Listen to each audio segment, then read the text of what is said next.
ఫ్రిడ్జ్లో పెట్టిన అన్నం మాటి మాటికి వేడి చేసి తినడం వల్ల వచ్చే నష్టాలు. కొంతమంది మిగిలిపోయిన అన్నాన్ని ఫ్రిడ్జ్లో పెట్టి మాటి మాటికి వేడి చేస్తూ తింటూ ఉంటారు. ఇలా తినడం వల్ల కొన్ని నష్టాలు ఉన్నాయి. ఎప్పుడో ఒకసారి తింటే ఏం కాదు, కానీ ప్రతిసారి ఫ్రిడ్జ్లో పెట్టి మాటి మాటికి వేడి చేసి తినడం వల్ల కొన్ని ఆరోగ్య నష్టాలు ఉన్నాయి. అన్నం ఉడికిన తర్వాత ఎక్కువ సేపు బయట ఉంచితే బ్యాసిలియస్ సీరియస్ అనే ఒక బ్యాక్టీరియా పెరుగుతుంది. దీనిని మళ్ళీ వేడి చేసినా పూర్తిగా చనిపోదు. ఇది తిన్న తర్వాత వాంతులు, పొత్తి కడుపులో నొప్పి, జీర్ణ సమస్యలు, డయేరియా వచ్చే అవకాశం ఉంది.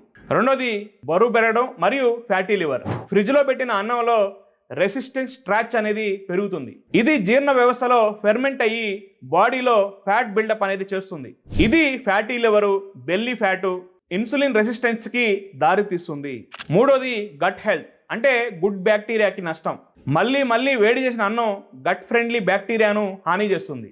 ఇది కాన్స్టిపేషన్, గ్యాస్, ఐబిఎస్ ఇలాంటి సమస్యలకు దారితీస్తుంది. అన్నం అనేది ఫ్రెష్గా తింటే చాలా మంచిది. ఒక్కోసారి మిగిలిపోతుంది, ఎప్పుడో ఒకసారి ఏం కాదు, కానీ కొంతమంది ప్రతిరోజు ఫ్రిడ్జ్లో పెట్టి దాన్నే వేడి చేసి తింటూ ఉంటారు. ఇది మంచిది కాదు.